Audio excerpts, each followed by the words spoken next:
こんにちは、ペンタロウです。 250cc クラスのバイクを乗りやすさにも影響が大きい瞬発力でランキングしてみたいと思います。トルクが大きく軽い方が瞬発力が高いので、トルクウェイトレシオの数値を比較しましょう。30位ヤマハトリシティ155 173キロ 14Nm 12.36。 トルクウェイトレシオは数字が小さいほど瞬発力が高いので、一番大きい12点台のトリシティが 250cc クラス最下位です。車重が173キロと 155cc にしては重いので、運動性能の面では他のバイクに及びませんが、三輪モデルで利便性の方は抜群です。今年で生産終了となってしまったので、街中で見る機会が減っていきそうです。29位スズキジクサー150 139キロ 13Nm 10.69。 30万円台で買える夢の価格設定です。車体は130キロ台と軽量ですが、エンジンが 154cc と小さく、ピークトルクが低めの 13Nm となっています。ただピークトルク発生回転数が5000回転台と低く、扱いやすい設定になっているので、街乗りで不自由は感じないと思います。28位ヤマハ YZF-R15 141キロ 14Nm 10.07。フルカウル 155cc でヤマハらしく乗車姿勢が本気度高い前傾のバイクです。 155cc なのでやはり低回転域はそれなりですが、 VVA という可変バルブ機構もあるので、高回転の伸びも良く、高めの回転域も積極的に使うとキビキビ走れます。ペンタロウが激安価格に釣られて最近買ってしまったバイクですが、街乗りから高速までまんべんなく行ける優れものバイクです。27位ヤマハ XSR155 137キロ 14Nm 9.79。 注目度が高い丸めネイキッドの XSR155。 エンジンは R15 と同じですが、車重が4キロ軽いので、こちらの方が数値は上位になっています。 XSR155 は世間の注目度が高く、ずっと待ち望んでいた人もいると思いますが、これでようやく海外モデルの並行輸入品に頼らなくてよくなりました。フロントタイヤが R15 より少し太く安定感があるので、長距離ツーリングなどにも活躍してくれると思います。26位ヤマハ NMAX155 135キロ 14Nm 9.64。 結構人気の 155cc スクーターです。車重がさらに軽い135キロで、ピークトルク発生回転数が6500回転と低くなっているため、 XSR155 などよりさらに街乗り特性が上がっています。 CVT トランスミッションで段階変速ではないところ、シフトダウン的ボタンが備えられていて、押すとエンジン回転が上がって加速力を上げられるので、加減速が多いシーンでより自由にコントロールしやすくなっているのも特徴となっています。25位ヤマハ X フォース130キロ 14Nm 9.29。 車重が130キロとヤマハ155ファミリーで最軽量なので、さらに利便性が高い位置づけになっています。こちらは NMAX と違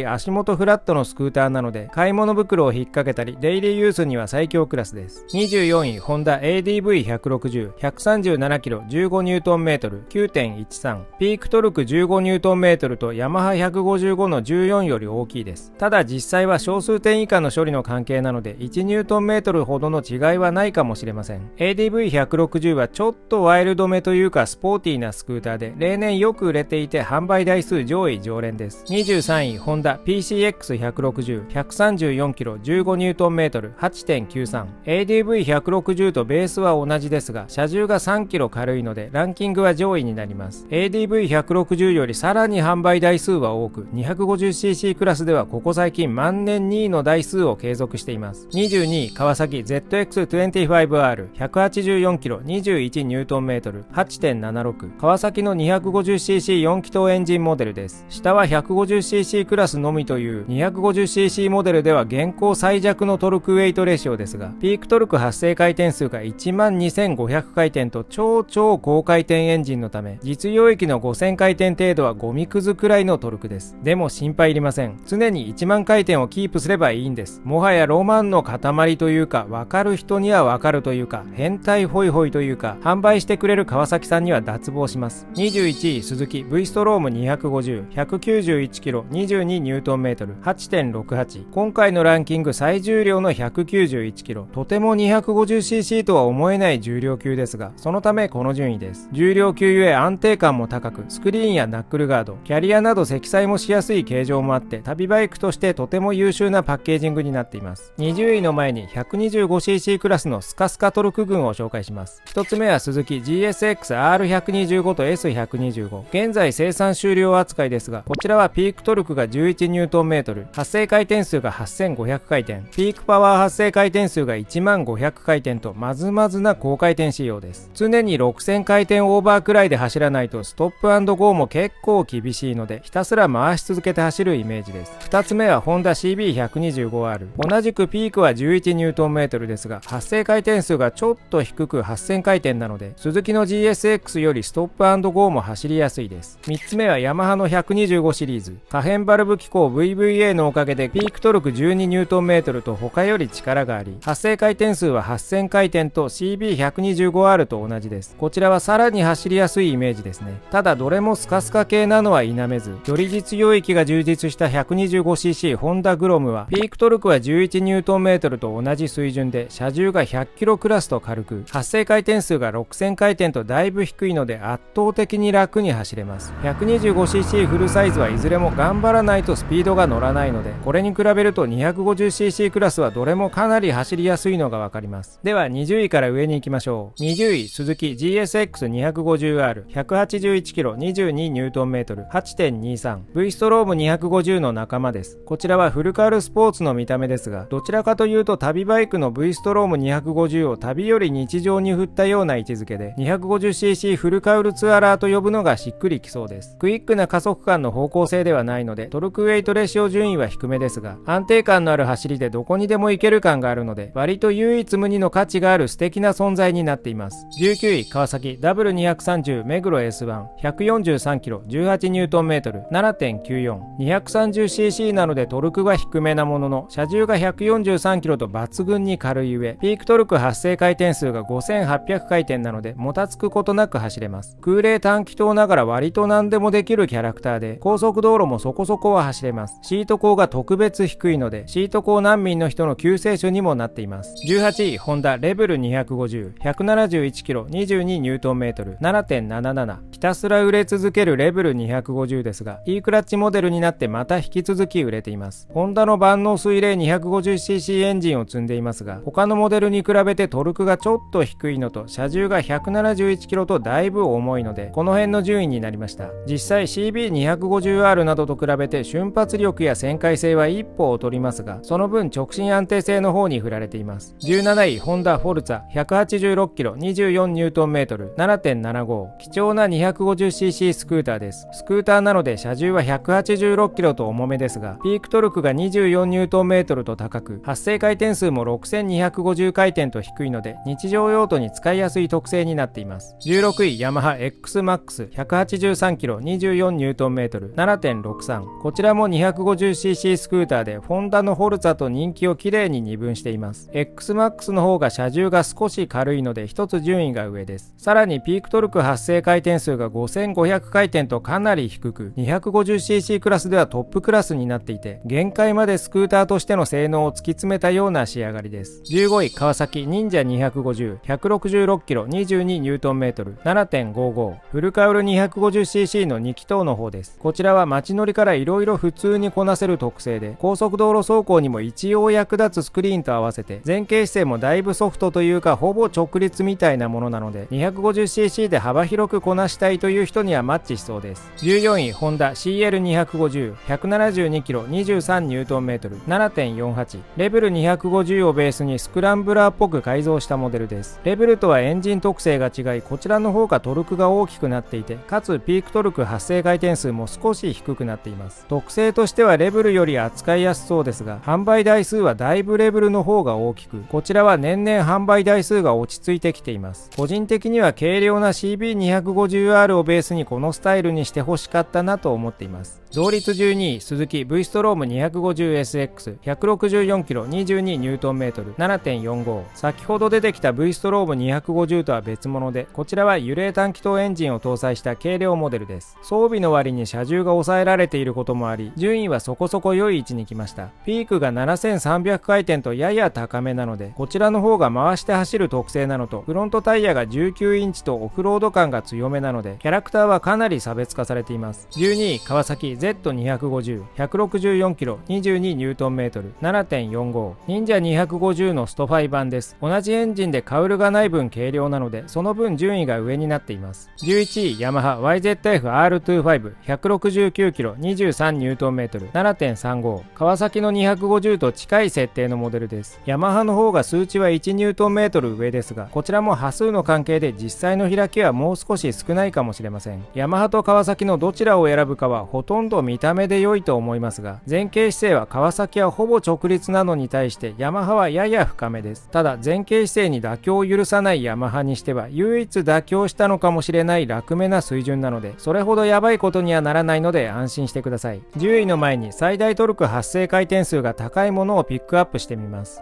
最も発生回転数が高いのが先ほど出てきた川崎 ZX25R の12500回転です。こんな高回転エンジンはそうそうありません。というかそもそも12500回転回るエンジン自体が希少です。このバイクはこの時代にこれを出してきたということで歴史に名を刻むことは間違いなさそうです。次に高いのがホンダ CBR250RR 10750回転です。これでも十分高いですが ZX25R の後に聞くと大したことなく聞こえるのが不思議です。次は川崎 Z250 と忍者250 10500回転です。次にヤマハの MT25 と YZF-R25 1万回転。これ以下は7000回転前後と一気に下がります。スポーツバイクを実証するものが1万回転級の高回転、それ以外が実用重視の5000から7500回転と特性が住み分けられているのがわかります。それでは10位から1位まで一気に行きましょう。10位、ヤマハ MT25 166キロ23ニュートンメートル 7.22。 R25 のスト5版です。カウルがない分3キロ軽くなっています。同率8位、川崎 KLX230SM 137キロ19ニュートンメートル 7.21。 希少なモタードモデルです。オフ車なので車体が軽く、トルクは19ニュートンメートル確保されているので10位以内に入りました。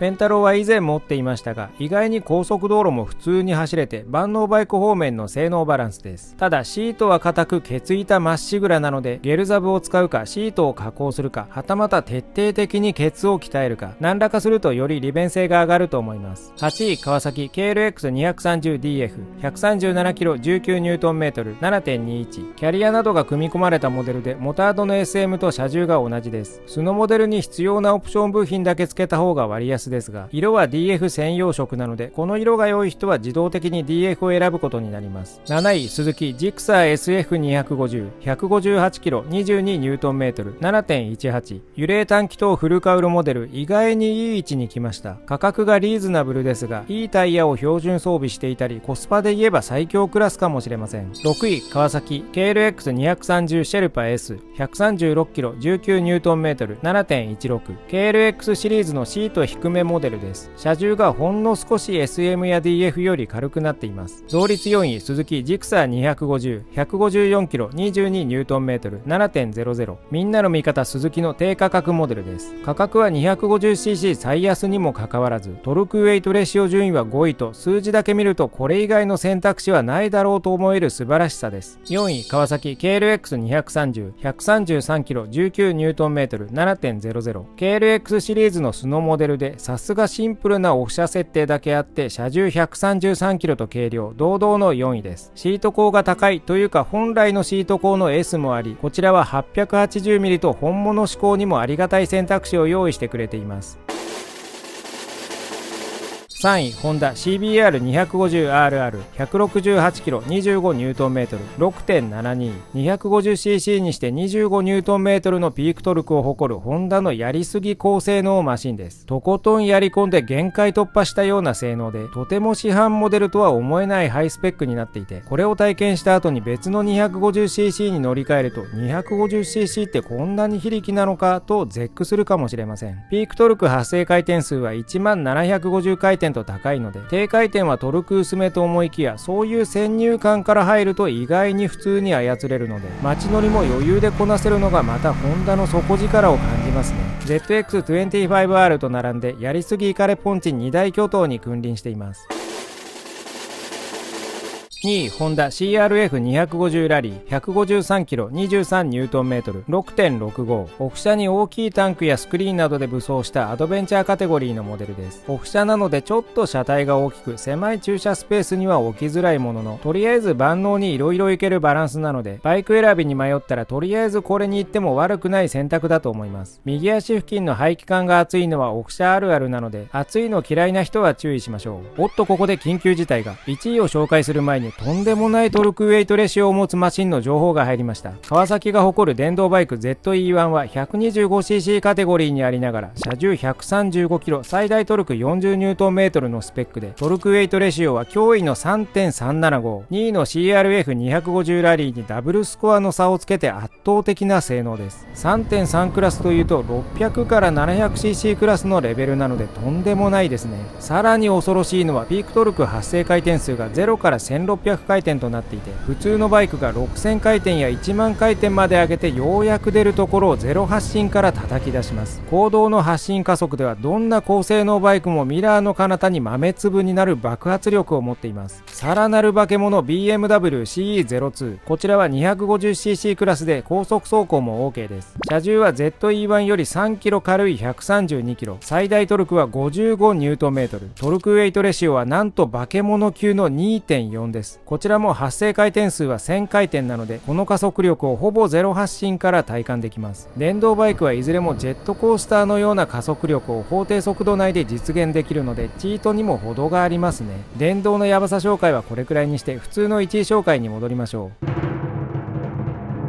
1位、ホンダ CRF250L、 141kg、23ニュートンメートル、6.13。栄えある1位はホンダのオフロード CRF250L になりました。2位のラリーとエンジンは同じですが、車重がだいぶ軽いので圧倒的な数値での1位です。オフ車で水冷はどうなんだという意見も巷にはありますが、リーズナブルな価格帯で安定した性能を叩き出してくれることはユーザーにはありがたい部分だと思います。このエンジンは海外では 300cc として販売されているモデルも多いですが、この軽量コンパクトさで 300cc のトルクを持っていたらさらなる爆発力を持つはずなので、ヤマハの320シリーズのように300も併売してくれると面白そうですね。また何かの数値ランキングもやっていきますので、よろしければ高評価、チャンネル登録、ハイプをお願いします。ペンタロー LINE スタンプもあります。ラジオチャンネルでバイクの小話90円のメンバーコンテンツでプライベートな話をしているので、よろしければそちらもご覧ください。じゃあまたねー。